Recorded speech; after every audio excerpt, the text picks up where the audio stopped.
ಶುಭೋದಯ, ನಮಸ್ಕಾರ, welcome to Yoyo Kannada. ಬನ್ನೀಗ ನೋಡೋಣ ಈ ದಿನದ ಟಾಪ್ 5 ಬ್ರೇಕಿಂಗ್ ನ್ಯೂಸ್. ಸರ್ಕಾರದ ಯೋಜನೆಗಳು 100% ಎಸ್ಸಿ ಎಸ್ಟಿ ಜನಸಂಖ್ಯೆಗೆ ತಲುಪುವಂತೆ ಕ್ರಮ ಕೈಗೊಳ್ಳಬೇಕು. ಅನುದಾನವನ್ನ ಸಮರ್ಪಕವಾಗಿ ಬಳಸಿಕೊಂಡು 100% ಪ್ರಗತಿ ಸಾಧಿಸಲೇಬೇಕು ಎಂದು ಅಧಿಕಾರಿಗಳಿಗೆ ಸಿಎಂ ಸಿದ್ದರಾಮಯ್ಯ ಸೂಚನೆ ನೀಡಿದರು. ಕಳೆದ ವರ್ಷ ಎಸ್ಸಿ ಎಸ್ಟಿ ಟಿಎಸ್ಪಿ ಕಲ್ಯಾಣ ಕಾರ್ಯಕ್ರಮಗಳಿಗಾಗಿ 38,793 ಕೋಟಿ ರೂಪಾಯಿ ಬಿಡುಗಡೆಯಾಗಿದ್ದು, ರೂಪಾಯಿ 38,717 ಕೋಟಿ ವೆಚ್ಚ ಮಾಡಿ ಪ್ರತಿಶತ 97% ಪ್ರಗತಿ ಸಾಧಿಸಿದ್ದೇವೆ. ಕೇಂದ್ರ ಸರ್ಕಾರದಿಂದ ಬರಬೇಕಾಗಿದ್ದ 880 ಕೋಟಿ ಅನುದಾನ ಬಿಡುಗಡೆಯಾಗಿಲ್ಲ. ಇದನ್ನ ಬಿಡುಗಡೆ ಮಾಡಿಸಲು ಕ್ರಮ ಕೈಗೊಳ್ಳುವಂತೆ ಸೂಚನೆ ನೀಡಿದರು.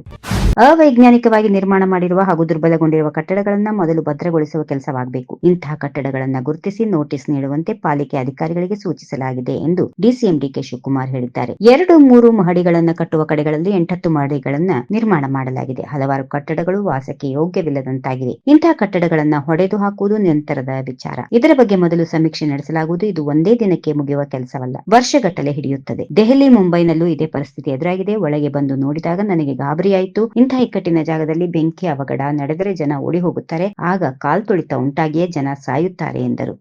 ಧರ್ಮಸ್ಥಳವನ್ನ ಬಿಜೆಪಿ ನಮ್ಮ ಸತ್ತು ಅಂತ ಹೇಳಿಲ್ಲ. ಕಾಂಗ್ರೆಸ್ ಸಮಸ್ತ ಹಿಂದೂ ಸಮಾಜದ ಸ್ವತ್ತಿನಲ್ಲಿ ಕೈ ಹಾಕುವ ಪ್ರಯತ್ನ ಮಾಡುತ್ತಿದೆ. ದೇಶದ ಗುಡಿ ಗುಂಡಾರಗಳ ದುಡ್ಡು ಹೊಡೆಯುವ ಪ್ರಯತ್ನ ಮಾಡುತ್ತಿದೆ ಎಂದು ಕೇಂದ್ರ ಸಚಿವ ಪ್ರಹ್ಲಾದ್ ಜೋಶಿ ಅವರು ವಾಗ್ದಾಳಿ ನಡೆಸಿದ್ದಾರೆ. ಸೌಜನ್ಯ ಪ್ರಕರಣದ ತನಿಖೆ ಮಾಡುವುದಾಗಿ ಹೇಳಿದ್ದಾರೆ. ಆದರೆ ಈಗ ಡಿಕೆ ಶಿವಕುಮಾರ್ ಅವರು ಷಡ್ಯಂತ್ರ ಅಂತಿದ್ದಾರೆ. ನಿಮಗೆ ನಾಚಿಕೆ ಆಗಲ್ವಾ? 2 ದಂಡೆಯ ಮೇಲೆ ಕಾಲಿಟ್ಟು ಹೋಗುವ ಕೆಲಸ ಮಾಡುತ್ತಾ ಇದ್ದೀರಿ. ನಿಮಗೆ ಮುಸ್ಲಿಂ ಲೀಗ್ ಜೊತೆ ಸಂಪರ್ಕ ಇದೆ. ನಾವು ನಮ್ಮ ಸ್ವತ್ತು ಅಂತ ಹೇಳಿಲ್ಲ. ತೀವ್ರ ಅತಿರೇಕಕ್ಕೆ ಹೋದಾಗ ಪ್ರತಿಕ್ರಿಯಿಸಿದ್ದೇವೆ. ಕೆಫೆ ಬ್ಲಾಸ್ಟ್ ಆದಾಗ ಭಯೋತ್ಪಾದನೆ ಕೃತ್ಯ ಅಲ್ಲ ಅಂದ್ರೆ ಧರ್ಮಸ್ಥಳ ಕ್ಷೇತ್ರದ ಬಗ್ಗೆ ಅತ್ಯಂತ ಅಸಭ್ಯವಾಗಿ ಮಾತಾಡಿದ್ದೀರಿ. ಇದುವರೆಗೂ ಯಾಕೆ ಕ್ರಮ ಕೈಗೊಂಡಿಲ್ಲ ಎಂದು ಪ್ರಶ್ನಿಸಿದರು.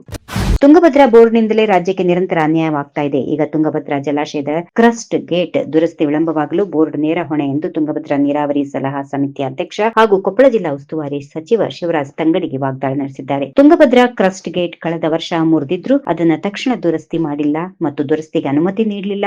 ಈಗ 33 ಕ್ರಸ್ಟ್ ಗೇಟ್ಗಳು ಸುಸ್ಥಿತಿಯಲ್ಲಿ ಇಲ್ಲ. ತುರ್ತಾಗಿ ಬದಲಾಯಿಸುವಂತೆ ತಜ್ಞರು ಸೂಚಿಸಿದ್ದಾರೆ. ಆದರೂ ಅದನ್ನ ಮಾಡುವುದರಲ್ಲಿ ಮುರಿದಿರುವ 19ನೇ ಕ್ರಸ್ಟ್ ಗೇಟ್ ಸಹ ಹೊಸದಾಗಿ ಅಳವಡಿಸಲೇ ಇಲ್ಲ. ಇದರ ಪರಿಣಾಮವಾಗಿ ಈಗ ಜಲಾಶಯದಲ್ಲಿ ಕೇವಲ 80 ಟಿಎಂಸಿ ನೀರು ಮಾತ್ರ ಸಂಗ್ರಹಿಸಲಾಗುತ್ತದೆ. ಇದರಿಂದ ನೀರು ಪೋಲಾಗುತ್ತದೆ ಎಂದು ಬೇಸರ ವ್ಯಕ್ತಪಡಿಸಿದರು.